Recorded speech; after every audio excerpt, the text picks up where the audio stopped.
আলহামদুলিল্লাহ, আল্লাহ পাক রব্বুল আলামিনের দরবারে শুকরিয়া আদায় করছি।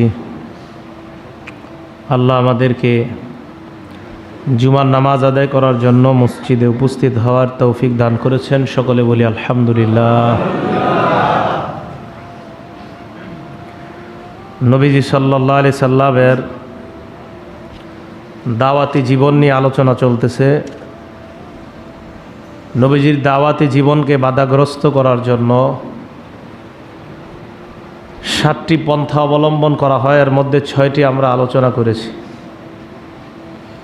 গত সপ্তাহে আমরা 6 নম্বর আলোচনা করেছি, লোভ প্রলোভনের মাধ্যমে নবীজিকে প্রতিহত করার চেষ্টা। 7 নম্বর সমঝোতার মাধ্যমে নবীজিকে আটকানোর চেষ্টা। সমঝোতা, কম্প্রোমাইজ, দুই দলের মাঝে একটা সমঝোতা হবে। দোনো দল ওই সমঝোতা অনুযায়ী একটা আওতায় আসবে, আসার পর তারা ওই আইনের মধ্যে চলবে আর কি। আল্লাহ বলেন ওয়াদ্দু লাউ তুদহিনু ফায়ুদহিনুন, তারা কামনা করে লাউ তুদহিনু, আপনি যদি সমঝোতা করতেন তাদের সাথে, ফায়ুদহিনুন, তারাও সমঝোতা করতো আপনার সাথে। তারা কামনা করে আপনি যদি তাদের সাথে সমঝোতা করতেন তো তারাও আপনার সাথে সমঝোতা করত। আল্লাহ বলেন ওয়ালা তুতি কুল্লা হাল্লাফিম মাহিন, আপনি এই জাতীয় কথা শুনবেন না, আনুগত্য করবেন না। যারা আপনাকে এইসব কথা বলে, সমঝোতার কথা, যে ইসলামে একটু নমনীয়তা করার কথা আপনাকে যারা বলে, এই জাতীয় সমঝোতায় আপনি যেতে পারবেন না। 7 নাম্বার এই পন্থা তারা অবলম্বন করার পর নবীজি কোনো প্রকার সমঝোতায় তাদের সাথে রাজি হয় না। একদিন কাফেরদের বড় বড় যারা লিডার, তারা নবীজির কাছে আসলো। আসার পর আমাদের নবীজি সাল্লাল্লাহু আলাইহি সাল্লামকে তারা বলল, এক কাজ করো, 1 বছর আমরা তোমার আল্লাহর ইবাদত করি, পরের বছর তুমি আমাদের খোদার ইবাদত করো। নাউজুবিল্লাহ। 1 বছর আমরা তোমার আল্লাহর ইবাদত করব, আরেক বছর তুমি আমাদের দেবদেবী যারা আছে তাদের ইবাদত করবা, পূজা করবা। তো নবীজিকে এই কথা বলার পর আল্লাহ আয়াত নাজিল করে দিলেন, সূরা কাফিরুন নাজিল করলেন। কুল ইয়া আইয়ুহাল কাফিরুন, নবী আপনি বলেন, হে কাফেররা, লা আ'বুদু মা তা'বুদুন, তোমরা যার ইবাদত করো আমি তার ইবাদত করি না। ওয়ালা আনতুম আবিদুনা মা আ'বুদ, আমি যার ইবাদত করি তোমরাও তার ইবাদত করবে না। ওয়ালা আনা আবিদুম মা আবাদতুম, তোমরা যার ইবাদত করো তার ইবাদত আমি করি না। আবার বলতেছে, আমি যার ইবাদত করি তোমরা তার ইবাদত করো না। লাকুম দীনুকুম ওয়ালিয়া দিন, মানে কি লাকুম দীনুকুম ওয়ালিয়া দিন, তোমাদের ধর্ম তোমাদের, ওয়ালিয়া দিন আমার ধর্ম আমাদের। মানে কি তোমগোটাও আমরা পালন করবো, আমগোটাও তোমরা না। তোমাদের ধর্ম পালন এটা তোমাদের ব্যাপার, আমার ধর্ম এটা আমার। এই জায়গায় আরেকটা অর্থ, আমার ধর্মই সত্য আর ইসলাম ধর্ম ছাড়া বাকি যা আছে সব মিথ্যা। এটা লাকুম দীনুকুম, তোমাদেরটা তোমরা পালন করো, এর মানে তোমাদেরটা সত্য এমন না, ওই মিথ্যার মাঝে তোমরা থাকো। ওয়ালিয়া দিন, আমার ধর্ম সত্য, আমার ধর্ম আমার। তো এই জায়গায় আইসা উল্টাপাল্টা কোনো শব্দ না বলা, কারণ লাকুম দীনুকুম ওয়ালিয়া দিনের আগে আরও 5টা আয়াত আছে, ওই আয়াতগুলোও পড়তে হবে। পড়ার পর 6 নম্বর আয়াতটা পড়া। আগের 5 আয়াতে আল্লাহ বললেন, আমি যার ইবাদত করি তোমরা তার ইবাদত করো না, তোমরা যার ইবাদত করো আমি তার ইবাদত করি না। ওই 5 আয়াত না পড়ে আপনি শেষেরটা পড়া বললেন, আমরাও তোমগো উৎসবে যাব, তোমরাও আমাদের আসবা। তো এটা কেমন হলো? আগের 5টা আয়াত তো আপনাকে পড়তে হবে। তো আগের 5 আয়াত পড়লে তারপরে আপনার 6 নম্বর আয়াত বুঝে আসবে। আর আপনি যদি আগের 5টা না পড়েন তো 6 নম্বরটা আপনার বুঝে আসবে না। কেউ আপনাকে উল্টাপাল্টা কানে বুঝ দিয়ে দিবে, আপনি সেটাই বুঝবেন। এই জন্য আগের 5 আয়াত যদি আপনারা একদম যারা সাধারণ মানুষ আছেন, কোনো তাফসির পড়া লাগবে না, শুধু অনুবাদ করবেন। অনুবাদ পড়লে আপনাদের বুঝে আসবে যে আল্লাহ কি বলছে এই সূরাটায়। তাফসিরেরও দরকার না, একদম সরল অনুবাদটা পড়বেন, একদম সহজে আপনার বুঝে আসবে। কথা বুঝে আসছে সবার? একদম সরল, এই সূরার সরল অনুবাদটা পড়বেন, যে যা আছে অনুবাদ এইটা পড়লে আর দরকার নাই আপনার। তো তাহলে দেখেন এটার প্রেক্ষাপট কি? প্রেক্ষাপট যে তুমি আমগো খোদার 1 বছর ইবাদত করবা, সহজ বাংলা আমগো দেবদেবীর পূজা করবা 1 বছর, আমরা তোমার আল্লাহর ইবাদত করবো 1 বছর। আল্লাহ এই পরিপ্রেক্ষিতে এই সূরা নাজিল করলেন। তো প্রেক্ষাপটও জানলেন না, আগের 5 আয়াতের অনুবাদও আপনি জানলেন না। আর লাকুম দিনুকুম ওয়ালিয়া দিন নিয়ে যদি আপনি শুধু পড়ে থাকেন তাহলে হবে না, পুরাটা পড়তে হবে। আল্লাহ আমাদেরকে কোরআন মুসলমান হিসেবে যেন বুঝতে পারি তৌফিক দান করেন, আমিন। এই 7 পদ্ধতি তারা যখন অবলম্বন করলো, নবীজি স্পষ্ট জানিয়ে দেওয়ার পর, এবার তারা বুঝতে পারলো না, কাজ হবে না। এবার চূড়ান্ত পদ্ধতি শেষ, সেটা হলো মুহাম্মদ সাল্লাল্লাহু আলাইহি সাল্লামকে গৃহবন্দী করছে তারা। এটা হলো কোনো দায়ীকে আটকানো, কোনো দায়ীর মুখ বন্ধ করার চূড়ান্ত পদ্ধতি, যে তারা আটকায় দাও, গৃহবন্দী করো। নবীজি সাল্লাল্লাহু আলাইহি সাল্লামকে শিয়াবে আবি তালেবের মধ্যে প্রায় 3 বছরের মতো সাহাবা সহ সবাইরে গৃহবন্দী করলো। খাবার, ব্যবসায়ী লেনদেন, বিয়ে করা সহ যা আছে সব বন্ধ। এমনকি পাহারাদারি করতে লাগলো তারা পাহারা দিত, কেউ কোনো মুসলমান যেন এখান থেকে বের হইতে না পারে, পুরা এইভাবে পাহারাদারি করছে। সাহাবায়ে কেরাম কষ্টের চূড়ান্ত পর্যায়ে গিয়ে গাছের পাতা খেতে বাধ্য হয়েছে, খাবার নাই। এইভাবে গৃহবন্দী করে রাখছিল নবীজি সাল্লাল্লাহু আলাইহি সাল্লামকে প্রতিহত করার জন্য। 3 বছর পর তারাই পরামর্শে বসলো যে আর এইভাবে আমরা আমাদেরই আত্মীয় স্বজনদেরকে এইভাবে আমরা যদি গৃহবন্দী করে রাখি, এটা কেমন বিষয়টা। তো তারা নিজেরাই আবার এই গৃহবন্দিত্ব উঠিয়ে নিয়েছে। নবীজি আবার পুরো দমে কাজ শুরু করে দিয়েছিলেন। তো রাসূল করিম সাল্লাল্লাহু আলাইহি ওয়াসাল্লাম ওনাকে বিভিন্নভাবে প্রতিহত করার চেষ্টা করা হয়েছিল। নবীজির দাওয়াতি জীবনের থেকে আমাদের শিক্ষা, দাওয়াত এটা কিয়ামত পর্যন্ত চলবে। এটা বাধাগ্রস্ত করা যতই চেষ্টা করা হয় সম্ভব না, এটা হবেই, চলতেই থাকবে। একজন বাধা দিবেন তো আরেকজনকে বাধা দিবেন তো আরেকজন, এটা আল্লাহ তাআলা চালাবে। এটা আল্লাহ পাক রব্বুল আলামিন এটা করাবে, এই কাজ আল্লাহ চালিয়ে নেবেন। নবীজি সাল্লাল্লাহু আলাইহি সাল্লামের দাওয়াতি জীবনের থেকে আমরা যেন শিক্ষা গ্রহণ করে আমাদের জীবনটা সাজাইতে পারি, আল্লাহ তৌফিক দান করেন। নবীজির জীবনটাকে আমরা 7 ভাগে ভাগ করছিলাম, আপনাদের মনে আছে কিনা জানি না, হয়তো ভুলে গেছেন। 1 নাম্বার ছিল দাওয়াতি জীবন, 2 নাম্বার ব্যক্তি জীবন, 3 নাম্বার পারিবারিক জীবন, 4 নাম্বার সামাজিক জীবন, 5 নাম্বার অর্থনৈতিক জীবন, 6 নাম্বার রাষ্ট্রীয় জীবন, 7 নাম্বার আন্তর্জাতিক জীবন। এর মধ্যে আমরা দাওয়াতি জীবনের আলোচনাটা শেষ করলাম। 2 নাম্বার নবীজি সাল্লাল্লাহু আলাইহি সাল্লামের ব্যক্তি জীবন। নবীজির ব্যক্তি জীবন আলোচনা করার আগে, আজকে ব্যক্তি জীবনের আগে শুধু ভূমিকাই হবে আজকের পুরো আলোচনাটা। ব্যক্তি জীবন নবীজির শুরু করার আগে আজকের যে আলোচনাটা আমাদের হবে, এটা ভূমিকা, পুরাটাই ভূমিকা, একদম শেষ পর্যন্ত শুধু ভূমিকাই হবে নবীজির ব্যক্তি জীবন শুরু করার আগে। একটা মানুষ দুনিয়াতে আসার আগে, একটা সন্তান দুনিয়াতে আসার আগে তার মা বাবার কাছে সন্তান 2টা জিনিস পাওনা। দুনিয়াতে আসার আগে সন্তান মা বাবার কাছে 2টা হক পাওনা থাকে। প্রথম হকটা পাওনা থাকে শুধু বাবার কাছে, দ্বিতীয় হক পাওনা থাকে বাবা মা দুইজনের কাছে। কোনো সন্তান দুনিয়াতে আসার আগে 2টা হক মা বাবার কাছে পাওনা। তার জীবনটা শুরু হওয়ার আগেই, দুনিয়াতে আসার আগেই, দুনিয়ার জীবন শুরু হওয়ার আগেই তার মা বাবার কাছে 2টা হক পাওনা। এই হক 2টা আদায় করছেন কিনা আপনারা দেখবেন। 1 নাম্বার হক, ওই সন্তান আপনার কাছে শুধু বাবার কাছে পাওনা, বাবা আমার জন্য একটা ভালো মা নির্বাচন করেন। সন্তান আপনার কাছে এটা পাওনা, সন্তানের জন্য একটা ভালো মা নির্বাচন করা। বুখারী শরীফের 5090 নাম্বার হাদিস, নবীজি সাল্লাল্লাহু আলাইহি সাল্লাম বলেন, তুনকাহুল মারআতু লিআরবা, 4টা জিনিস দেখে নারীকে বিয়ে করবা। লিমালিহা, সম্পদ দেখে, ওয়ালি হাসাবিহা, বংশ দেখে, ওয়ালি জামালিহা, সৌন্দর্যতা দেখে। প্রথম 3টা মোটামুটি পেলেও চলবে। বলে দিন ইহা 4 নাম্বার ধর্ম দেখবে, দিনদারিতা দেখবে।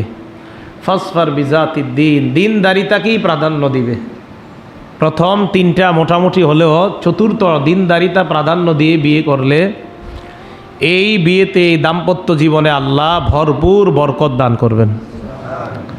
তাহলে দিনদারিতা প্রাধান্য দিয়ে একটা বিয়ে করা, এটা একটা সন্তান তার বাবার কাছে পাওনা। সহিহ আত-তারগীব ওয়াত তারহীব হাদিস নাম্বার 1914 নাম্বার হাদিস, নবীজি বলেন আরবাউম মিনাস সাআদা, আমরা যারা পুরুষ আছি আমাদের পুরুষদের সৌভাগ্যের লক্ষণ 4টা। 1 নাম্বার আলমারআতুস সালিহা, একটা নেককার নারী বিয়ে করা। যে একজন নেককার বিবি আমাদের জীবনে হয়ে যায় তো সৌভাগ্যের 1 নাম্বার লক্ষণ আমাদের হয়ে গেল। 2 নাম্বার অল মাসকানুল ওয়াসিহ, প্রশস্ত একটা ঘর। 3 নাম্বার অল মারকাবুল হানি, একটা ভালো আরামদায়ক যানবাহন। এটা আবার হালাল টাকায় হতে হবে, হারাম টাকায় না। 4 নাম্বার ওয়াজারুস সালিহ, একজন নেককার প্রতিবেশী। এই 4টা যদি কোনো পুরুষের অর্জন হয় জীবনে, তাহলে তার সৌভাগ্যের 4টা লক্ষণ তার জীবনে পাওয়া গেল। মুসলিম শরীফের 3535 নাম্বার হাদিস, নবীজি বলেন আর দুনিয়া মাতা, পুরা দুনিয়াটা হলো ভোগের জায়গা। খায়রু মাতাঈদ দুনিয়া আল মারআতুস সালিহা, দুনিয়ার মধ্যে সব চাইতে শ্রেষ্ঠ সম্পদ হলো একজন নেককার বিবি। আপনার যদি একজন নেককার বিবি হয় তো আপনি দুনিয়ার সবচাইতে শ্রেষ্ঠ সম্পদ আল্লাহ আপনাকে দান করলো। একজন সন্তান দুনিয়াতে আসার আগে বাবার কাছে একটা ভালো মা পাওনা, এ হলো 1 নাম্বার। 2 নাম্বার পাওনাটা বাবা মা উভয়ের কাছে, বিয়ে করে ফেললেন, এখন বাবা মা উভয়ের কাছে পাওনা। বুখারী শরীফের 141 নাম্বার হাদিস, নবীজি বলেন লাউ আন্না আহাদাকুম আতা ইমরাআহ, তোমাদের কেউ যখন তার বিবির কাছে আসে, আসার পর যখন তারা সন্তান কামনা করে, এই স্বামী স্ত্রী, ফালিয়াকুল, তখন তারা উভয়ে দোয়া পড়বে। কি দোয়া? বিসমিল্লাহি আল্লাহুম্মা জান্নিবিনাশ শাইতান ওয়া জান্নিবিশ শাইতানা মা রাযাকতানা। দোয়া পড়বে বিসমিল্লাহ, আল্লাহ আপনি আমাদের থেকে শয়তানকে দূরে সরায়া দেন, আমাদের থেকে যেই সন্তান আপনি দান করবেন এই সন্তান থেকেও আপনি শয়তান দূর করায়া দেন। আল্লাহ নবী বলেন ফাকুদিয়া বাইনাহুমা ওয়ালাদ। দোয়া পড়ার পর তাদের ভাগ্যে যদি আল্লাহ সন্তান লিপিবদ্ধ করে রাখে, তাদেরকে যদি সন্তান আল্লাহ দান করেন, নবী বলেন লা ইয়াদুররুহুশ শাইতান, এই সন্তানকে শয়তান কোনো ক্ষতি করতে পারবে না, শয়তান ক্ষতি করতে পারবে না। দোয়া পড়া, এই দোয়া কয়জন পড়ছেন? বিসমিল্লাহি আল্লাহুম্মা জান্নিবিনাশ শাইতান ওয়া জান্নিবিশ শাইতানা মা রাযাকতানা। আরবি না পারলে বাংলায় বিসমিল্লাহটা আরবিতে বলা, এরপর বাংলায় বলা আল্লাহ আপনি আমাদের থেকে শয়তানকে দূরে সরান, এবং আমাদেরকে যেই সন্তান আপনি দান করবেন এই সন্তানকে আপনি শয়তান থেকে আপনি দূরে রাখেন, এই সন্তান থেকেও শয়তানকে দূরে রাখেন। এটা হলো মা বাবা 2 জনের আমল। এবার সন্তান দুনিয়াতে আসবে, সন্তান দুনিয়াতে আসার আগে যদি পেটে থাকা অবস্থায় সন্তানটা মারা যায়, 7 মাস 8 মাস 9 মাস 6 মাসের পরে যদি সন্তানটা মারা যায়, এক হাদিসের মধ্যে কোনো মাস বা সময়ের উল্লেখ হয় না, আল্লাহ নবী বলেছেন সন্তান পেটে আসার পর ওই সন্তান যদি গর্ভপাত হয়ে যায়, সময়ের আগে যদি সন্তান গর্ভপাত হয়ে যায়, মৃত ভূমিষ্ঠ হয়, হওয়ার পর ওই মা যদি সওয়াবের আশা করে, আল্লাহর কাছে সওয়াবের আশা করে, ইবনে মাজার 1609 নাম্বার হাদিস, ইন্নাস সিক্কালা জুররু উম্মাহু বিসারিহি ইলাল জান্নাহ, ওই সন্তান তার মাকে নাভি দিয়ে পেঁচিয়ে কিয়ামতের ময়দানে আল্লাহর জান্নাতে পৌঁছায় দিবে। সন্তানটা তার মাকে নাভি দিয়া টাইনা জান্নাতে নিয়ে যাবে। যদি সময়ের আগে গর্ভপাত হয়ে যায়, সময়ের পর যদি সন্তান দুনিয়াতে আসে, আসার পর যদি মারা যায়, একটা চিৎকার দিছে মারা গেছে, অথবা মৃত হয়েছে, অথবা 1-1.5 বছর বাচ্চা মারা গেছে, এইভাবে যদি কারো সন্তান মারা যায়, তিরমিজি শরীফের 1021 নম্বর হাদিস, নবীজি বলেন, ইদা মাতা ওয়ালাদুল আব্দি, কোনো বান্দার সন্তান যখন মারা যায়, ফেরেশতাদেরকে আল্লাহ প্রশ্ন করেন, কবাত্তুম ওয়ালাদ আব্দি, আমার বান্দার ছেলেটা, আমার বান্দার মেয়েটাকে তোমরা ছিনায় নিয়ে আসলা, আমার বান্দার সন্তানটাকে নিয়ে আসলা। আল্লাহ তো সব জানে, এরপরেও ফেরেশতাদেরকে প্রশ্ন করে। ফেরেশতারা জবাব দেয়, হ্যাঁ মাবুদ, আপনার বান্দার সন্তানটাকে আমরা নিয়ে আসলাম। আল্লাহর পরে বলে, কবাত্তুম ফুআদা সামারাতা ফুআদিহি, আমার বান্দার হৃদয়ের টুকরাটা তোমরা নিয়ে আসলা, কলিজার টুকরা, তাকে তোমরা নিয়ে আসলা? হ্যাঁ মাবুদ, নিয়ে আসলাম। আল্লাহ বলে, মাযা ইয়াকুলু আব্দি, আমার বান্দা কি বলেছে তার সন্তান নিয়ে আসার পর? আমার বান্দার অনুভূতি কি আমাকে একটু তোমরা জানাও। আল্লাহ জানে। ফেরেশতারা বলে, আল্লাহ হামিদাকা ওয়াস্তারজা, আপনার বান্দা বলছে আলহামদুলিল্লাহ, এরপরে বলছে ইন্না লিল্লাহি ওয়া ইন্না ইলাইহি রাজিউন। আপনার বান্দা প্রশংসা করছে, আলহামদুলিল্লাহ বলছে, আল্লাহটা আল্লাহ নিয়ে গেছে। আর কয় ইন্না লিল্লাহি ওয়া ইন্না ইলাইহি রাজিউন পড়ছে আপনার বান্দা। আল্লাহ বলে, তাই নাকি? কয় হ্যাঁ। ইবনু লাহু বাইতান ফিল জান্নাহ, এই মুহূর্তে আমার বান্দার জন্য জান্নাতে একটা ঘর বানায় দাও, এই মুহূর্তে বানাও। সুম্মুহু বাইতাল হাম, এই ঘরটার নাম রাখো প্রশংসার ঘর। সুবহানাল্লাহ। কিসের ঘর? প্রশংসা। আরবিতে বাইতুল হাম। বলেন তো কি নাম? কারো সন্তান মারা গেলে ছোটবেলায় যদি প্রশংসা করে, শুকরিয়া আদায় করে, তার নামে আল্লাহ পাক রব্বুল আলামিন তার জন্য বাইতুল হাম নামে একটা ঘর ওই মুহূর্তে ফেরেশতাদের মাধ্যমে আল্লাহ নির্মাণ করে দেয়। তো সন্তান দুনিয়াতে আসলো, আসার পর যদি বেঁচে যায়, বেঁচে যাওয়ার পর বাবা মা যারা আছেন, আপনাদের জন্য 12টা করণীয়। কয়টা? কয়টা করণীয়? 12টা। 1 নাম্বার আজান দেওয়া। কি দেওয়া? আজানের জন্য মুয়াজ্জিন সাহেব আর খাদেম সাহেবের অপেক্ষা করবেন, ওনারা আসবে, আসার পর আজান দিবে, এই অপেক্ষায় থাকবেন না, এই অপেক্ষায় থাকবেন না। পুরুষের অপেক্ষাও করা লাগবে না। আপনার আশেপাশে যে মহিলা থাকবে, এই মহিলারে বলবেন, শালি, ননদ, শাশুড়ি, মা, মহিলা যারা থাকবে পাশে, তাদেরকে আজানের বাক্যগুলো শিখিয়ে দিবেন। এনে ওরা কি করবে? হসপিটালে দাঁড়ায় দাঁড়ায় আজান দিবে না, বাচ্চার কানে কানে নিজের মুখ লাগায় আজানের শব্দগুলো শোনায় দিবে। সুবহানাল্লাহ।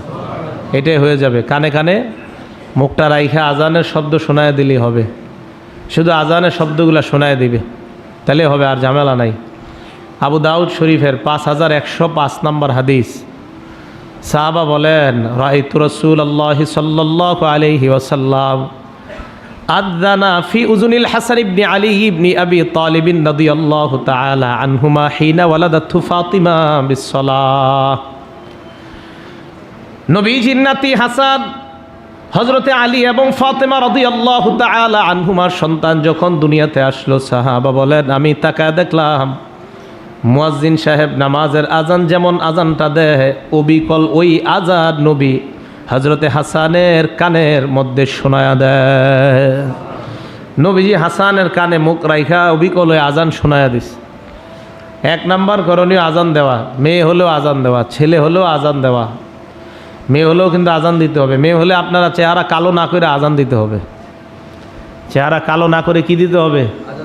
মেয়ে হলে চেহারা কালো হয়? আসলে হয় না?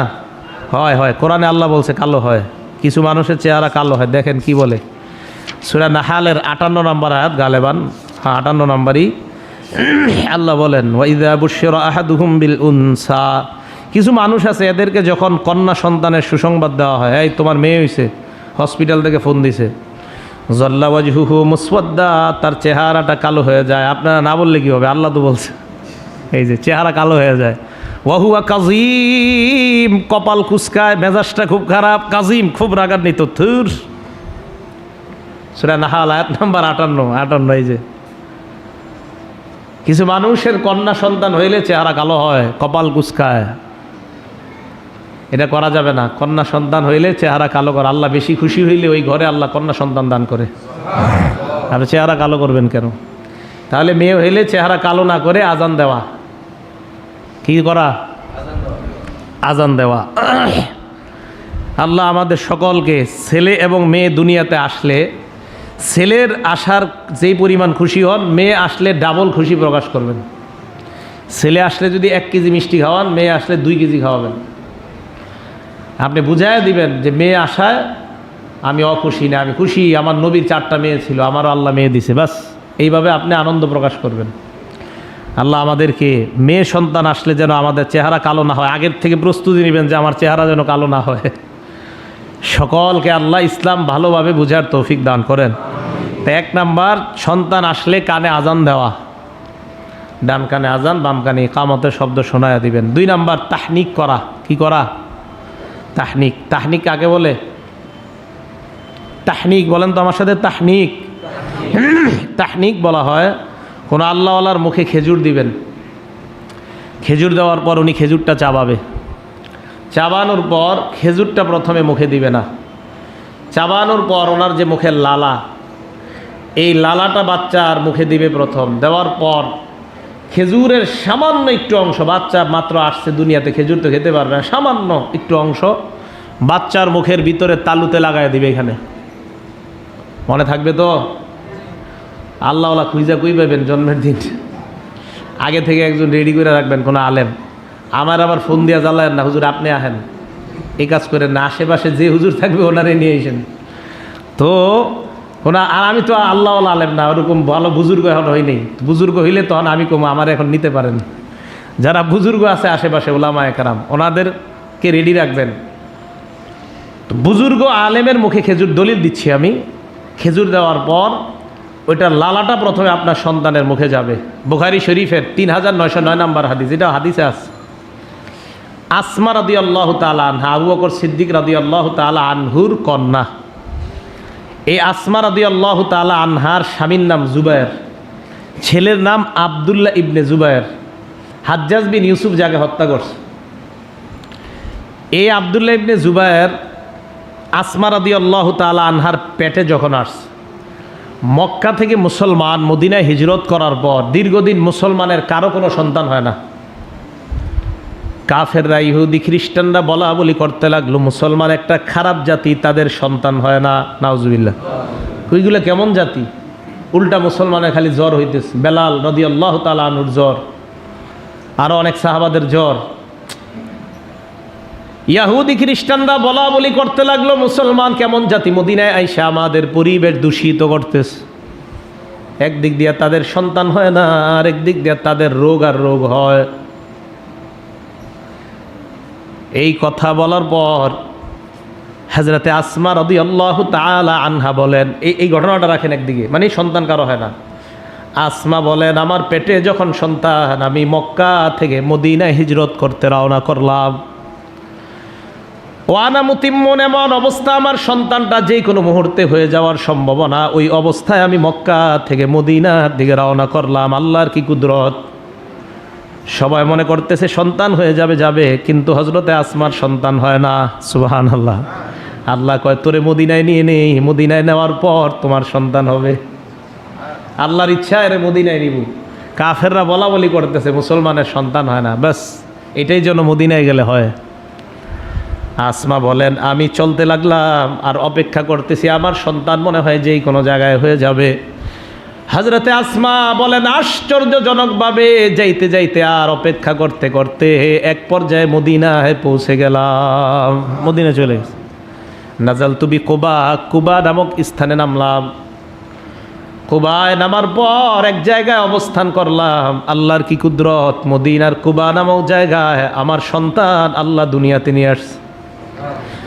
আমার সন্তান দুনিয়াতে আসার পর নবীর কাছে নিয়ে গেলাম।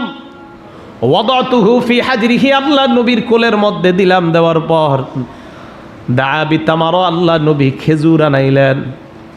আনার পর ফামাদগহা, নবী খেজুরটা চাবাইলেন। চাবানোর পর ফাত্তাফালা ফি ফিহি, আমার সন্তানের মুখের মধ্যে আল্লাহ নবী তার ওই খেজুরের চাবানো লালা তার মুখের মধ্যে দিয়ে দেয়। হাদিসে আসছে তাফালা, তুতু দিয়ে দিছে নবীজি। বুখারীর বর্ণনা, কানা আউয়ালা শাইইন দাখালা বাতনার আব্দুল্লাহ ইবনে জুবাইর রিকু রাসূলিল্লাহি সাল্লাল্লাহু আলাইহি ওয়াসাল্লাম। আমার সন্তান আব্দুল্লাহ ইবনে জুবায়েরের পেটের মধ্যে দুনিয়ার সাধারণ কোনো খাবার প্রথমে যায় নাই। আমার সন্তানের পেটে আল্লাহর নবীর লালা মুবারক সর্বপ্রথম খাদ্য হিসাবে আল্লাহ ঢুকায়া দেয়। নবীর লালা ঢুকছে আমার ছেলের পেটে। তো যার সন্তানের পেটে সর্বপ্রথম নবীর লালা ঢুকে, চিন্তা করেন সন্তান কেমন হবে। আমি বলছি আপনার সন্তানের পেটে কোন আল্লাহওয়ালার লালা যেন প্রথমে যায়। যেন প্রস্তুতি নেওয়া, অপেক্ষা করা, কোনো মাদ্রাসা, কোনো মসজিদের আশেপাশের হসপিটালে স্ত্রীকে নেওয়া, অথবা বাসার আশেপাশে কোনো আল্লাহওয়ালা আলেম তাকে ঠিক করে রাখা, হুজুর আমার বাচ্চা আসতে পারে, খেজুর তার কাছে রেডি করে রাখা। তো তার লালা সর্বপ্রথম আপনি দেওয়ার চেষ্টা করা, এ হলো 1 নাম্বার কাজ। তো নবীজি সাল্লাল্লাহু আলাইহি সাল্লাম এটা করলেন। বুখারী শরীফের আরেকটা বর্ণনা 5467 নাম্বার হাদিস, আবু মুসা রাদিয়াল্লাহু তাআলা আনহু বলেন, ওয়ালিদ আলী ওয়ালাদ, আমার ছেলে হওয়ার পর আমি সন্তানটাকে নবীর কাছে নিয়ে গেলাম। কোলে নেওয়ার পর ইয়াদউ লাহু বিল বারাকা, আল্লাহ নবী তার জন্য বরকতের দোয়া করলেন। ওয়া সাম্মাহু ইব্রাহিম, আমার সন্তানের নাম রাইখা দিলেন ইব্রাহিম। কি রাখছে নাম? ইব্রাহিম রাখছে। তো তাহনিক করা, তাহনিক বলতে পারবেন না কাকে বলা হয়? যদি জিজ্ঞাসা করি তাহনিক কাকে বলা হয়? কোনো আল্লাহওয়ালার মুখে খেজুর দেওয়ার পর ওইটা চাবাবে, চাবানোর পর যে লালাটা, এই লালা সর্বপ্রথম আল্লাহওয়ালার লালার সর্বপ্রথম সন্তানের পেটে দেওয়া। আল্লাহ আমল করার তৌফিক দান করেন। 3 নাম্বার, সন্তান যারা আমরা দেখতে যাব, পুরুষরা বাবারে স্বাগত জানাবেন, মহিলারা মারে স্বাগত জানাবে, মাশাল্লাহ ইত্যাদি শব্দে যা যা দোয়া করা যায়। আবু দাউদ শরীফের 5106 নাম্বার হাদিস, নবীজি সাল্লাল্লাহু আলাইহি ওয়াসাল্লামের বিবি আম্মা জান আয়েশা সিদ্দিকা রাদিয়াল্লাহু তাআলা আনহার বর্ণনা, কানা রাসূলুল্লাহ সাল্লাল্লাহু আলাইহি ওয়াসাল্লাম ইউতা বিসবিয়ান, আল্লাহ নবীর কাছে ছোট ছোট বাচ্চাদেরকে আনার পর নবীর কোলে দিতেন, দেওয়ার পর কানা ইয়াদউ লাহুম বিল বারাকা, আল্লাহ নবী তাদের জন্য বরকতের দোয়া করতেন, কল্যাণের দোয়া করতেন। আইয়ুব আস-সুখতিয়ানি কোন বাচ্চা কোলে নেওয়ার পর বলতেন, বারাকাল্লাহু আলাইকা ওয়া আলা উম্মতি মুহাম্মাদিন সাল্লাল্লাহু আলাইহি ওয়াসাল্লাম। কোন সন্তান কোলে নেওয়ার পর এই দোয়া করবেন। সন্তানের বাবা আর মায়েরকে, মহিলারা মার সামনে এই দোয়াটা করবে, পুরুষরা বাবার সামনে বলবে, বারাকাল্লাহু আলাইকা, তোমার এই সন্তান তোমার জন্য, তোমার বিবির জন্য, তোমার ঘরের জন্য আল্লাহ বরকতের কারণ বানায় দেখ। শুধু তাই নয়, তোমার এই সন্তান গোটা দুনিয়ার উম্মতে মুহাম্মদীর জন্য আল্লাহ বরকতের কারণ বানায় দেয়। পুরা দুনিয়ার উম্মতে মুহাম্মদীর জন্য তোমার সন্তান যেন বরকতের কারণ হয়, এই দোয়া করা। আপনার দোয়ায় কে জানে আল্লাহ ওনারে সালাউদ্দিন আইয়ুবী বানায় দিবে। আপনার দোয়ায় এই সন্তানকে খালিদ বিন ওয়ালিদ আল্লাহ বানায় দিতে পারে। আপনার দোয়ায় সন্তানকে হজরতে ওমরে ফারুকের মতো ইসলামের পক্ষে আর ইসলামের বিপক্ষে মাঝামাঝি কঠোরতা অবলম্বনকারী একজন সন্তান বানায় দিতে পারে। তো এই দোয়া করা, এটা হলো 3 নাম্বার কাজ যারা সন্তান দেখতে যাবেন। 4 নাম্বার কাজ আকিকা দেওয়া। কি করা? আকিকা। আকিকা দেওয়া নাসাই শরীফের 4220 নাম্বার হাদিসে আসছে, নবীজি বলেন, কুল্লু গুলামিন রহিনুন বি আকিকাতিহি, যত সন্তান দুনিয়াতে আসে সমস্ত সন্তানগুলা আকিকার সাথে আবদ্ধ। সব আকিকার সাথে। আমি আপনারা বুড়া সুরা যারা আছি সবাই আকিকার সাথে আবদ্ধ, যদিও দেন নাই সবাই, মুরব্বীরা সবাই কিন্তু দেয় নাই, জানেও না আকিকা যে দিতে হয়। তো এই জন্য যারা দেন নাই এখনও মুরব্বীরা দিয়ে নিন, সমস্যা নেই, দিতে পারবেন। গোস্তটা আমার জন্য পাঠায় দিন, জায়েজ আছে, দিয়ে নিন। আপনার কারণে যদি একটু গোস্ত টোস্ত খাওয়া যায়, খারাপ কি? তো মুরব্বী যারা আছেন আকিকা দিয়ে নেবেন। আর যাই হোক, আমারে দেওয়া দরকার নেই, আকিকা দিয়ে নেন। তা আকিকা নবীজি বললেন, কুল্লু গোলামিন রহিনুন বি আকিকাতিহি, সব নবজাতক আকিকার সাথে আবদ্ধ। তুসবাহু আনহু ইয়াউমা সাবিহি, 7ম দিনে আকিকা করবে। ওয়া ইউহলাকু রাসুহু, তার মাথা মুন্ডন করবে। করার পর মাথার চুলগুলা ব্যাগের মধ্যে রেখে দিবেন। সম্ভব হলে ওই দিন বাবা স্বর্ণকারের দোকানে যাবেন, যাওয়ার পর ছোট একটা পাল্লায় রূপা রাখবেন, আরেক পাল্লায় চুলগুলা রাখবেন। রাখার পর দেখবেন ওজন করলে কত হয় রূপা। যেই পরিমাণ রূপা ওজনে হয়, সাধারণত স্বর্ণকারের দোকানদাররা ওই পরিমাণ রূপা আপনার কাছে বিক্রি করতে নাও চাইতে পারে। যদি বিক্রি করে তাহলে আপনি কিনে নেবেন, যদি বিক্রি না করে জিজ্ঞাসা করবেন এই পরিমাণ রূপার দাম কত। দিলি তো নিয়ে নিলেন, নেওয়ার পর ওই রূপাটাকেই আপনি কোনো এতিম মিসকিন আল্লাহর রাস্তায় সদকা করে দিবেন। যদি রূপা না দেয়, রূপার সম পরিমাণ মূল্য আল্লাহর রাস্তায় সদকা করে দিবেন। আপনার সন্তানকে দুনিয়ার হাজারো বিপদ থেকে আল্লাহ হেফাজত করবেন।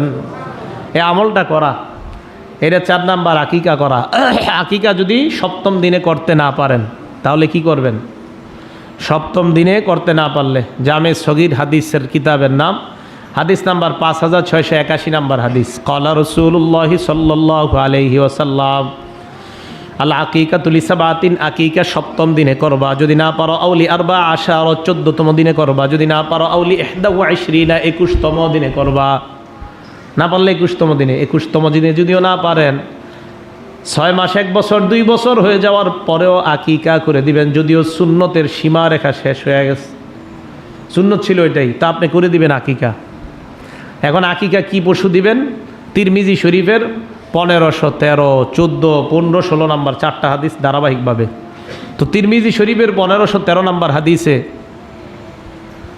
নবীজি সাল্লাল্লাহু আলাইহি সাল্লামের বিবি আম্মাজান আয়েশা থেকে বর্ণনা করছেন হাফসা, হাফসা থেকে বর্ণনা করছেন ইউসুফ ইবনে মাহাক। ইউসুফ ইবনে মাহাক উনি হলেন হাফসা বিনতে আব্দুর রহমানের ছাত্র। হাফসা বিনতে আব্দুর রহমান উনি হলেন আম্মাজান আয়েশা সিদ্দিকার ছাত্র। আয়েশা সিদ্দিকা রাদিয়াল্লাহু তাআলা আনহা, ওনার ভাইয়ের নামই আব্দুর রহমান, ওনার ভাইয়ের মেয়ের নাম হাফসা। ইউসুফ ইবনে মাহাক বলেন, আমি হাফসা রাদিয়াল্লাহু তাআলা আনহার কাছে জিজ্ঞাসা করলাম আকিকা কি পশু দিমু? হাফসা বললেন, আমি আম্মাজান আয়েশা সিদ্দিকাকে বলতে শুনছি। আম্মাজান আয়েশা সিদ্দিকা বললেন, আমারনা রাসূলুল্লাহ সাল্লাল্লাহু আলাইহি ওয়াসাল্লাম আনিল গুলামি শাতানি মুকাফিয়াতান, নবীজি আমাদেরকে আদেশ করেছেন ছেলের পক্ষ থেকে সমবয়স্ক 2টা ছাগল দেওয়া, বকরি দেওয়া, সমবয়স্ক 2টা। ওয়ানিল জারিয়াতি শাতান, মেয়ের পক্ষ থেকে 1টা, ছেলের পক্ষ থেকে 2টা, মেয়ের পক্ষ থেকে 1টা। যদি সম্ভব না হয় ছেলের পক্ষ থেকে 2টা দেওয়া, 1টা দিয়ে দিলেও হবে। দলিল তিরমিজি শরীফের 1514 নাম্বার হাদিস, আক্কা রাসূলুল্লাহ আনিল হাসানি বিশাত, আল্লাহর নবী হযরতে হাসানের পক্ষ থেকে 1টা আকিকা দিছে বলে। তো এই হাদিসের শেষে বলছে জাহাবা বাদু আহলিল ইলমি ইলা হাযাল হাদিস, অনেক ওলামায়ে কেরাম এই হাদিসের উপরও মত দিয়েছেন যে 1টা দিলেও হয়ে যাবে।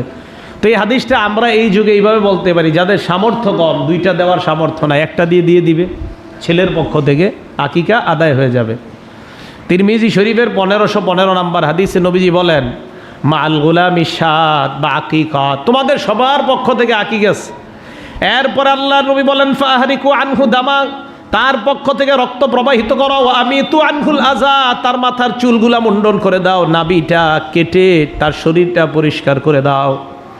এ হলো আকিকার মাসালা। এখন কথা হলো, আকিকা যে দিবেন পশুটা কি ছেলে না মেয়ে? পশুটা, যে পশুটা জবাই করবেন এটা কি ছেলে না মেয়ে? ছেলের পক্ষ থেকে দিলে কি হবে বলেন তো? হ্যাঁ, কিছু কয় না। 2টা কি মানে কি ছেলে খাসি না মানে পশুটা কি ছেলে হবে না মেয়ে হবে? আচ্ছা, ছেলের পক্ষ থেকে কি হবে? ছেলে। আর মেয়ের পক্ষ থেকে মেয়ে, নাকি? মেয়ের পক্ষ থেকে যে পশুটা জবাই করবেন এটা কি হবে, ছেলে না মেয়ে? চিন্তা করে গেছে কি কমু।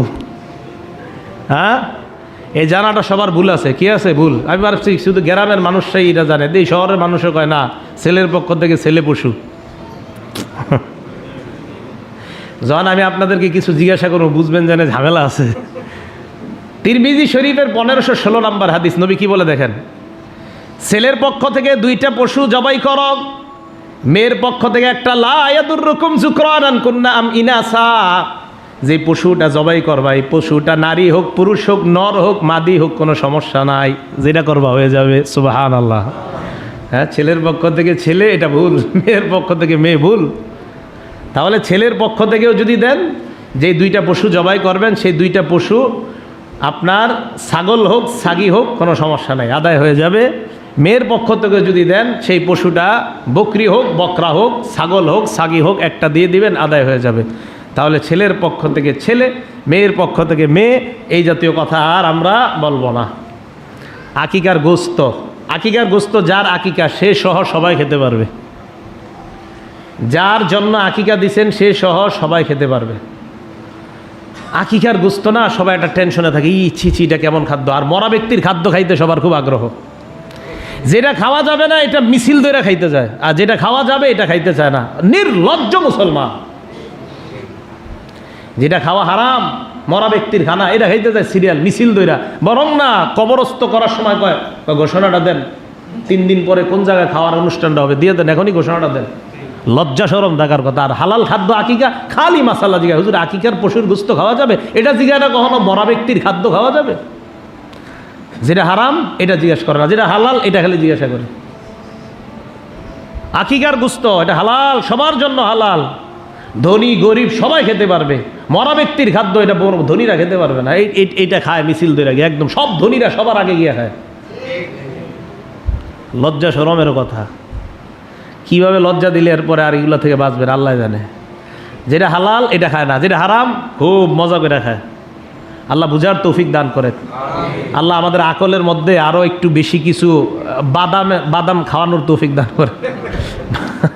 বাদাম খাইলে নাকি ব্রেন বাড়ে, মেধা বাড়ে। যাই হোক, খেজুর খেলেও মেধা বাড়ে। তো বলতেছিলাম, মুসলমান হালাল যেটা এটা খায় না, হারাম যেটা এটা খায়, খুব মন দিয়ে খায়। আল্লাহ আমাদেরকে হালাল হারাম এটা আলোচনা করেছি গত জুমার আগের জুমায়, বেছে হারাম থেকে বেঁচে থাকার তৌফিক দান করেন। তো বলতেছিলাম আকিকা, 4 নাম্বার কাজ কি করা? আকিকা করা। মনে থাকবে তো? 5 নাম্বার কাজ সুন্দর একটা নাম রাখা। আপনার সন্তান আপনার কাছে অধিকার পানা যে আব্বা আম্মা আমার একটা সুন্দর নাম রাখেন, একটা সুন্দর নাম রাখেন। কোরআন শরীফে নাম পাইলে নাম রেখে দিয়েন না। ওলামায়ে কেরামকে জিজ্ঞাসা করবেন, আপনি কোরআন শরীফে নাম একটা পাইবেন, পাওয়ার পর মনে হবে এই নামের অর্থ মনে হয় আল্লাহর বান্দা। ওলামায়ে কেরামকে জিজ্ঞাসা করলে কবি এটা তো অর্থ শয়তানের দোস্ত, তখন আপনি বুঝবেনও না। হ্যাঁ, কোরআন শরীফে পাইলেন ওমাইয়া আশু আন জিক্রির রহমান নকাইয়িদ লাহু ফাহুয়া লাহু করিন। আর আপনি এই করিন পাইলেন, পাওয়ার পর আমারে বললেন হুজুর মিরপুরে, সারা মিরপুরে কারো নাম করিন নাই, তাই আমি আমার নাতির নাম রাখছি করিন। কই পাইছেন? 21 নম্বর পারা 11 নম্বর পৃষ্ঠা সূরা যুখরুফের 36 নম্বর আয়াতে পাইছি। হুজুর আমি ডেইলি কোরআন পড়ি তো মাশাআল্লাহ খুঁজতে খুঁজতে এই আনকমন নামটা পাইছি, যা কারো নাই। তো আপনারা আনকমন নাম রাখলেন করিন। রাখার পর আমারও জিজ্ঞাসা করলেন হুজুর করিন অর্থ কি? তো আমি বললাম এই আয়াতে আল্লাহ বলছে করিন মানে শয়তানের দোস্ত। করিন মানে কি? শয়তানের দোস্ত। তা আপনি নাম রেখে দিলেন। এখন আপনি যে কোরআনে পাইলে নাম রাখবেন হবে না, উলামায়ে কেরামকে জিজ্ঞাসা করা। বাইহাকি শরীফের ইয়াসিন সূরার শেষের দিকে আছে, দেখবেন রমিম ক্বালা মান ইউহিল ইযামা ওয়া হিয়া রমিম। এই ঘটনা ঘটে গেছে একবার। এই মানে রমিম ঘটনাটা ঘটছে, করিনটা ঘটে নাই, রমিম ঘটছে। একজনে ডেইলি সূরা ইয়াসিন পড়ে, আমিও দেখি উনি যে পড়ে। তবু ইয়াসিন সূরার সাথে ওনার খুব মহব্বত। তাই সে বলে পুরা এই এলাকার লালবাগ এলাকায় কারো নাম রমিম নাই, আমি রাখছি নাম রমিম। কই পাইছেন? কয় সূরা ইয়াসিনের শেষের দিকে যে রমিম এটা রাখছি। অর্থটা আপনার কাছে জানতে, আমি কী কোন আপনি এই অর্থ জানতে আসছেন? কাহা আমি বললাম মানুষ মারা যাওয়ার পর কবরে পয়সা টইসা শেষে যেটা থাকে এটার করে, এটার রমিম বলা হয়। বলেন কি আপনি? আমি হ্যাঁ এটার নাম রমিম, এটা রমিম। আপনি রমিম রেখা দিলেন। নাম রাখে রাব্বি। কি নাম রাখছে? হ্যাঁ, অনেকের নাম রাব্বি। আপনারা ফ্রেন্ড সার্কেল, আমি প্রায় ছেলেদেরকে দেখি রাব্বি রাব্বি বলে ডাক দেয়। রব্বি মানে আমার রব, নাউজুবিল্লাহ বলেন। আপনার বন্ধু আপনার ছেলেকে আপনার রব, হ্যাঁ রাব্বি রাখছেন কেন নাম? আপনার সন্তানকে আপনার রব নাকি? তা রাব্বি মানে তো আমার রব। নাম একটা রেখে দিলেন, আপনি জানেনও না। অসংখ্য ছেলেদের নাম রাব্বি। গোলাম রাব্বি, ঠিক আছে, গোলাম রাব্বি মানে রবের গোলাম। তা আপনি শুধু রাব্বি রাখেন। আর এই নাম না রাখা, যেই নামের শুধু রব্বি রব্বি বইরা ছেলেরে ডাক দেয় বন্ধুরা, এই নাম না রাখা। তো রাব্বি নাম রাখে। রাব্বি নাম কেন রাখেন? রাব্বি মানে আমার রব, আমার গোলাম, আমার রব। তো রব তো আল্লাহ, আপনার ছেলেও আপনার রব। সুন্দর একটা নাম সন্তান আপনার কাছে পাওনা। বাইহাকি শরীফের 11 নম্বর খণ্ড শোয়াবুল ঈমান পৃষ্ঠা নাম্বার 133 নম্বর পৃষ্ঠা। নবীজি সাল্লাল্লাহু আলাইহি সাল্লামকে আব্দুল্লাহ ইবনে আব্বাস জিজ্ঞাসা করছে, হুজুর কদ আলিমনা হাক্কুল ওয়ালিদ, বাবা মার অধিকার আমরা জানি, ওমা হাক্কুল ওয়ালাদ, সন্তানের অধিকার কি একটু বলেন? আল্লাহ নবী বললেন আইয়ুহসিনা ইসমা, সন্তানের অধিকার সন্তান তোমাদের কাছে পাওনা। এই সন্তান দুনিয়াতে আসার পর তার সুন্দর একটা নাম রাখা, এটা তোমাদের কাছে সন্তান, এটা পাওনা। নবীজি বলে দিলেন সন্তান এই অধিকার তোমার কাছে পাওনা, তার সুন্দর একটা নাম রাখা। নামেরও একটা আসর আছে। আপনি বিভিন্ন মানুষের সাথে, আইডলদের সাথে মিলিয়ে যদি মোহাব্বতে নাম রাখেন, তার মধ্যে তার একটা প্রভাব এসে যেতে পারে, সাহাবাদের সাথে মিলিয়ে নাম রাখলে ওই সাহাবার প্রভাব তার মধ্যে পড়তে পারে। এই জন্য নাম রাখার ক্ষেত্রে সতর্কতা। সবাই শুধু এই জামানায় নাম খোঁজে, আনকমন নাম, যেই নাম দুনিয়ার মধ্যে নাই। আমি বলি যে এই নাম দুনিয়াতে কারো নাই, এরকম নাম রাখাই দরকার নাই। আনকমন খোঁজে, আনকমন খোঁজে। আমি ইদানি আমার আর কেউ প্রশ্ন করে না, আমার হুজুর একটা আনকমন নাম দেয়। আমি আনকমন বলতে কোনো নাম নাই দুনিয়াতে, অন্য কাউরে জিজ্ঞেস করেন। ফাইজলামি কথাবার্তা। 5 নাম্বার নাম রাখা, আপনারা এইগুলো কি প্রশ্ন করেন? আনকমন নাম মানি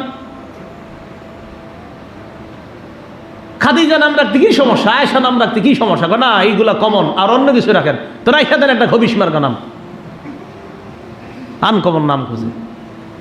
5 নাম্বার সুন্দর নাম রাখা সন্তানে আপনার কাছে পাও না। কি নাম রাখে না রাখে, অর্থ বুঝে না, না বুঝে না, মনে করে আমার সন্তানের মতো আর কারো নাম নাই, উনি মাশাআল্লাহ জান্নাতের টুকরা পেয়ে গেছে। 6 নাম্বার সন্তানকে তরবিয়ত শিক্ষা দেওয়া, দ্বীনি তরবিয়ত শিক্ষা দেওয়া। এটা সন্তান আপনার কাছে পাও না, দ্বীনি তরবিয়ত শিক্ষা দেওয়া সন্তান আপনার কাছে পাও না। সূরা তাহরিমের 6 নাম্বার আয়াত, আল্লাহ বলেন কু আনফুসাকুম, নিজেরা বাঁচো, পরিবারকে বাঁচাও জাহান্নামের আগুন থেকে। এই আয়াতের ব্যাখ্যায় হযরতে আলী রাদিয়াল্লাহু তাআলা আন, তবারি শরীফ 12 নম্বর খণ্ড 157 নম্বর পৃষ্ঠা, তাফসিরে তবারির মধ্যে হযরতে আলী রাদিয়াল্লাহু তাআলা আনহুর একটা বর্ণনা আনছে। আনার পর হযরতে আলী বলেন এই আয়াতের ব্যাখ্যা হলো 2টা। 1 নাম্বার আল্লিমুহুম, সন্তানকে শিক্ষিত বানাও। 2 নাম্বার আদ্দিবুহুম, তাদেরকে ভদ্র বানাও। সন্তান যদি শিক্ষিত বানাও আর ভদ্র বানাও, এই সন্তান অস্ত্র নিয়ে তার শিক্ষকের পিছনে ধাওয়া করবে না। সন্তানকে শিক্ষিত বানাও, সুশিক্ষায় শিক্ষিত বানাও, ভদ্র বানাও।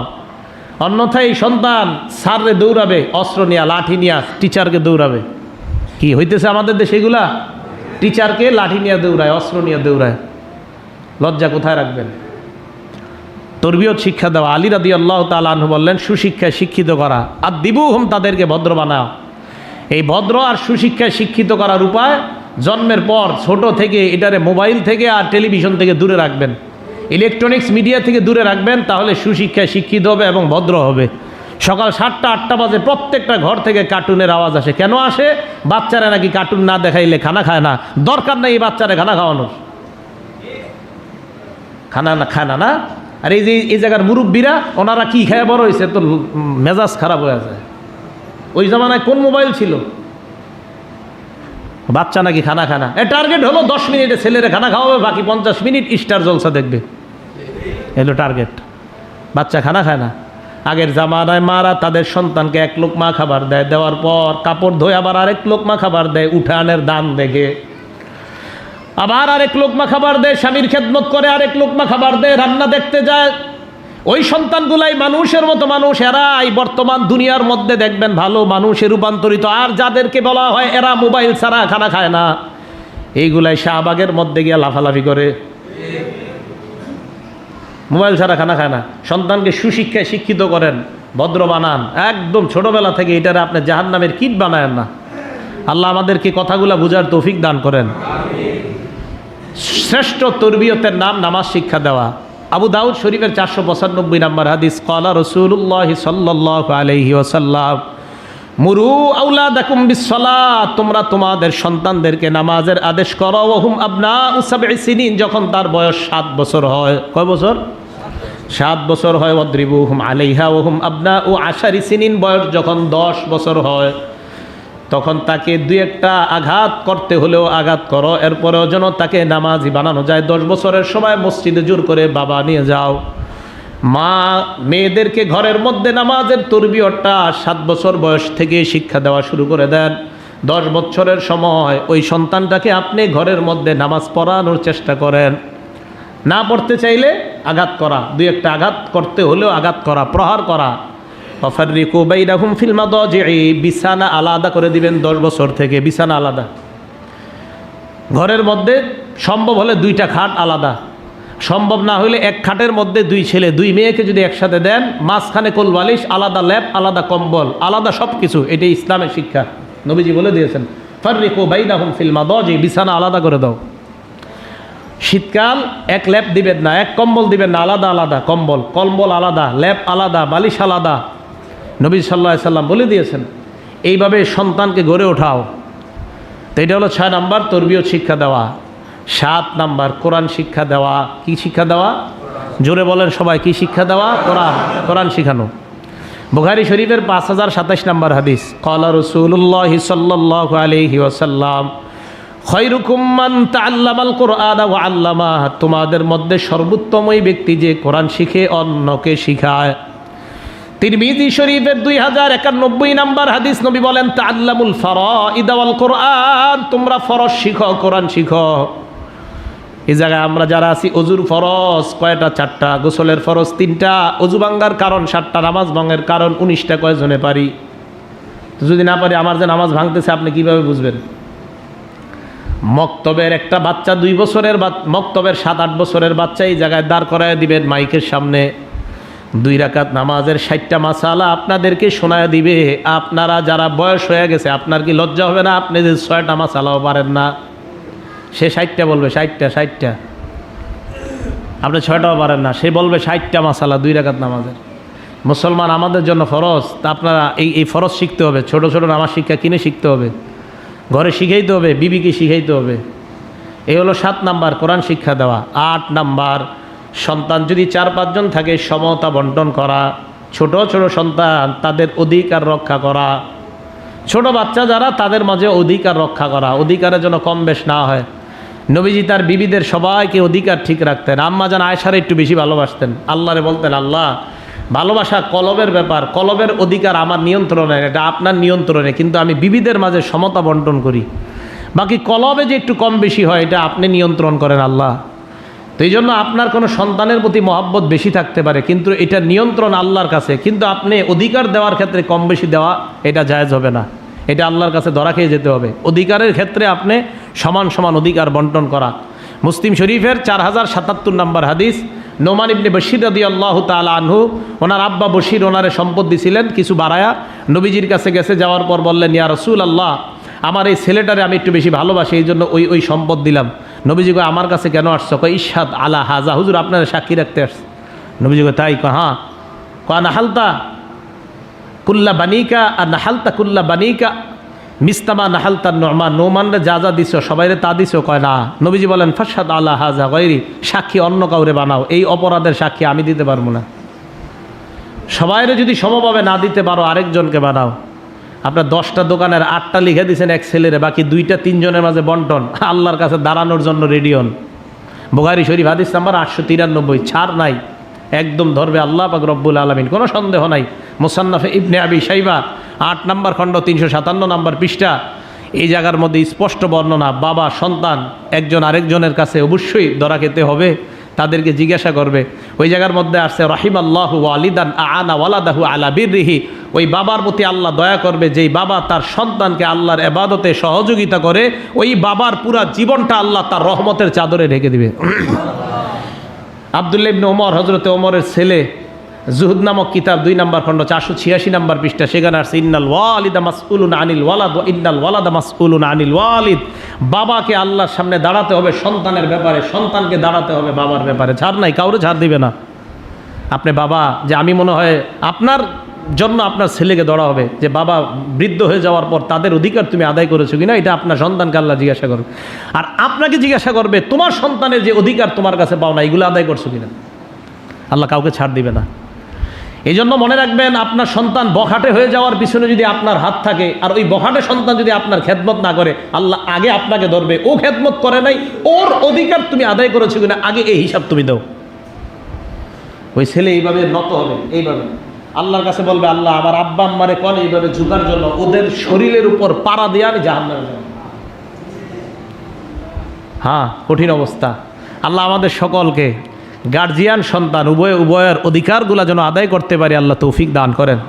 8 নাম্বার, সমতা বন্টন। 9 নাম্বার, বিয়ে করায় দেওয়া। কি করায় দেওয়া?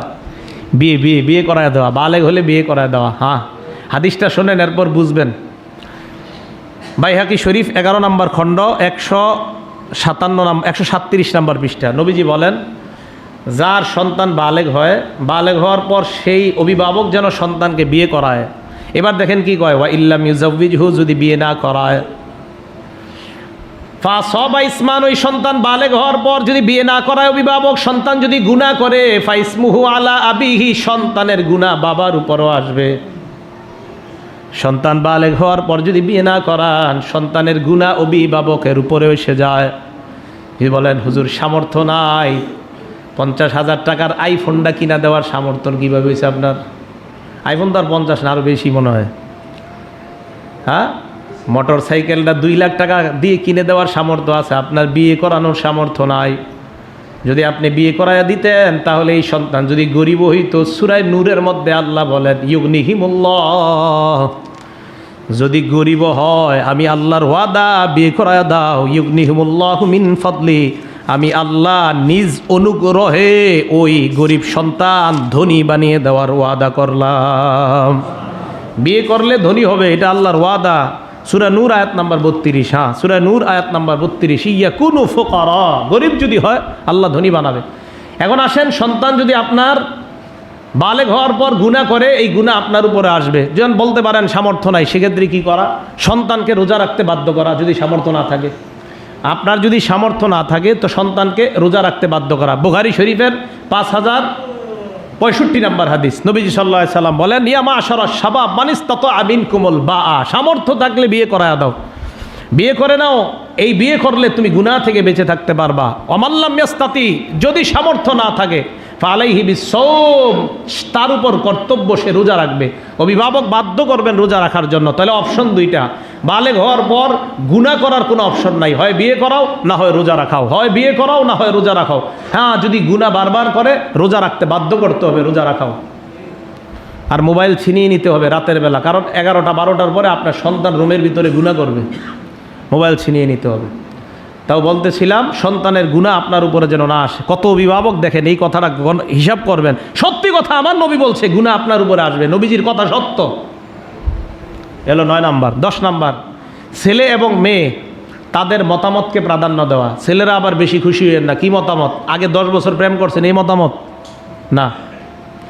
ছেলেকে মেয়ে দেখানোর পর, মেয়েকে কোনো ছেলের ব্যাপারে বলার পর ওই ছেলের কাছে মতামত জানতে চাওয়া, মেয়ে পছন্দ হয়েছে কিনা, এবং মেয়ের কাছে জানতে চাওয়া, তোমার জন্য এমন এমন একটা ছেলে আমরা দেখেছি বা দেখতেছি, তোমার কি মতামত, এই মতামত নেওয়া।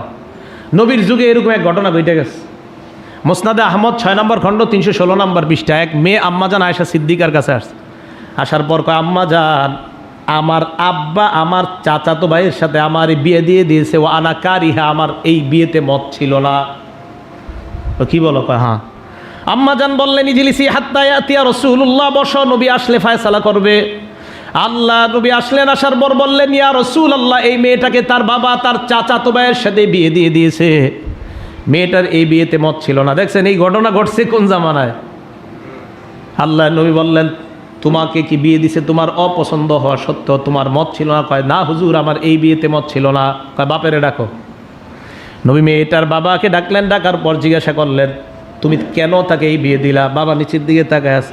আল্লাহ নবী মেয়েটাকে প্রশ্ন করলেন, তুমি কি চাও, এই বিয়ে রাখবা নাকি বিয়েতে থাকবা না? মেয়েটা বললেন, ইয়া রাসূলুল্লাহ, আজাজতুমা সনা আবি, আমার বাবা যা করছে আমি স্বীকৃতি দিলাম, বাবার এই ফয়সালা আমি মেনে নিলাম, তবে আমি চাই কিয়ামত পর্যন্ত একটা আইন আপনি করে দেন, অভিভাবকদেরকে আপনি জানায়া দেন, বিয়ের ক্ষেত্রে মেয়েরাও যে অভিমত দিতে পারে, এই আইন আপনি কিয়ামত পর্যন্ত অভিভাবকদের জন্য আপনি জারি করে দেন, চালু করে দেন এই আইনটা, যেন একটা মেয়ের কাছে মতামত চায়, মতামত না নিয়ে যেন আগামী শুক্রবারে বিয়েটা ঠিক না করে, মতামত নিবে, নেওয়ার পরে তারপর বিয়ে ঠিক করবে। তাহলে এটা হাদিস দ্বারা বোঝা যায়। এই ক্ষেত্রে আবার বুঝবেন, আপনার রিলেশন করা, বিয়ের আগে যে রিলেশন, এটা হারাম, এটা করা জায়েজ নাই, এটা করা শিরিক। বিয়ের আগে, বিয়ের আগে কোনো মেয়েকে ভালোবাসা, ছেলেকে ভালোবাসা, এটা শিরিক। এটা কি কইলাম? শিরিক। যেই ভালোবাসায় আল্লাহর হুকুম নাই ওই ভালোবাসা করলে শিরিক। যেই ভালোবাসায় আল্লাহর হুকুম নাই সেই ভালোবাসা শিরিক। আপনি আপনার বিবিরে ভালোবাসেন আল্লাহর জন্য, স্বামীরে ভালোবাসে আল্লাহর জন্য, অবৈধ ভালোবাসা এটা আল্লাহর সাথে ভালোবাসা, কারণ আপনি আল্লাহরও ভালোবাসেন, আর আল্লাহ যেখানে ভালোবাসতে কয় নাই সেখানেও ভালোবাসেন, তার মানে আল্লাহর সাথে ভালোবাসলেন। আর ভালোবাসা আল্লাহর সাথে হলে এই ভালোবাসা আল্লাহর সাথে আরেকজনের শরিক করলেন, এটা শিরিক। তাহলে 10 নাম্বার কর্তব্য অভিভাবকের। 11 নাম্বার অভিভাবকের দায়িত্ব, সন্তানের ভরণ পোষণের দায়িত্ব এটা অভিভাবকের। আবু দাউদ শরীফের 1692 নাম্বার হাদিস, কাফাবিল মারই ইসমান আইয়ুদাইয়া মা ইয়াকুত। সন্তানের খাবার দাবার না দিয়া বাবা জুয়া খেলে, টাস খেলে টাকা পয়সা নষ্ট করা, এটাই তার গুনাহ করার জন্য যথেষ্ট। সন্তান খাবার পায় না, বাবা মাসে 2-3 হাজার টাকার সিগারেট টানে, সন্তানের অধিকার নষ্ট করার জন্য আল্লাহর দরবারে দাঁড়াতে হবে। 12 নাম্বার শেষ কথা, সন্তান 12 নাম্বার যে অধিকার, সন্তানের বিরুদ্ধে বদদোয়া না করা। আবু দাউদ শরীফের 1532 নাম্বার হাদিস, নবীজি বলেন, লা তাদউ আলা আনফুসিকুম, নিজের বিরুদ্ধে বদদোয়া করবা না, ওয়ালা আলা আমওয়ালিকুম, সম্পদের বিরুদ্ধে বদদোয়া করবা না, ওয়ালা আলা আনফুসিকুম, নিজের বিরুদ্ধে বদদোয়া করবা না, সম্পদের বিরুদ্ধে বদদোয়া করবা না, ওয়ালা আলা খাদামিকুম, খাদেম যারা আছে, কর্মচারী যারা আছে, তাদের বিরুদ্ধে বদদোয়া করবা না। ঘরের কাজের মেয়েটা যদি একটু উল্টাপাল্টা করে এরকম কথা না বলা, তোর 14 গোষ্ঠী মনে হয় খারাপ তাই তুই এমন, না না, আল্লাহ নবী বলে এরকম বদদোয়া করা যাবে না, বদদোয়া করা যাবে না। দোকানের কর্মচারীটা 2-1টা ভুল হয়ে গেলেই শুরু করে, কিরে তোর মনে হয় বাপ মাও তো ভালো না, এইগুলো না বলা। ওয়ালা আলা খাদামিকুম, তাদের বিরুদ্ধে খারাপ শব্দ না বলা। ওয়ালা আলা আউলাদিকুম, সন্তানের বিরুদ্ধেও বদদোয়া না করা, তুই গাড়ির তলে পড়ে মরতে পারস না, এগুলো না বলা, সন্তানকে না বলা। নিজের ধ্বংসের জন্য বদদোয়া না করা। ওয়ালা আলা আমওয়ালিকুম, সম্পদের বিরুদ্ধে বদদোয়া না করা। সর্বশেষ কথা, এই 12টা অধিকার আপনি আদায় করলেন। সন্তানের সম্পদ আপনি কামাই করবেন, এই হুকুম আল্লাহর। তবে সন্তানের সম্পদ কামাই করতে যাওয়ার পর আল্লাহরে যেন আপনি ভুলে না যান, সেই দিকে আপনার খেয়াল রাখতে হবে। এটা করতে গিয়ে আল্লাহকে ভুলে যাওয়া যাবে না। সন্তান আর সম্পদের পিছনে পড়ে আপনি আল্লাহকে ভুলতে পারবেন না। তো একটা সন্তান দুনিয়াতে আসার পর এ হলো আপনার জন্য 12টা করণীয়। আল্লাহ বলেন, লা তুলহিকুম আমওয়ালুকুম ওয়ালা আওলাদুকুম আন যিকরিল্লাহ, তোমার সম্পদ আর তোমার সন্তান তোমাকে যেন আমার স্মরণ থেকে গাফেল করে না দেয়। জোহরের আজান যখন হয়ে যায়, ওই মুহূর্তে তুমি সন্তানের জন্য সম্পদ কামাই করতেছো, এটাও আমার আল্লাহর হুকুম যে সম্পদ কামাই করো হালালভাবে। আজান যখন হয়ে গেল তখন হুকুম, বান্দা তুমি তো তোমার ছেলের অধিকার এতক্ষণ রক্ষা করলা, এখন আমার অধিকারটা রক্ষা করার জন্য মসজিদে আসো তাড়াতাড়ি। সন্তান, সম্পদ, এই অধিকার আদায় করতে গিয়ে আল্লাহর অধিকার ভুলে যাওয়া যাবে না। আল্লাহ পাক রব্বুল আলামিন আমাদের সকলকে আজকের কথাগুলা সবাই স্মরণ রেখে ঘরে ঘরে বিবিকেও জানায়া দিবেন, অন্যদেরকেও বলে দিবেন। একটা সন্তানের জীবন শুরু হওয়ার আগে আমরা এই 12টা বিষয় শিখে যেন প্রস্তুতি নিতে পারি। আল্লাহ তৌফিক দান করেন।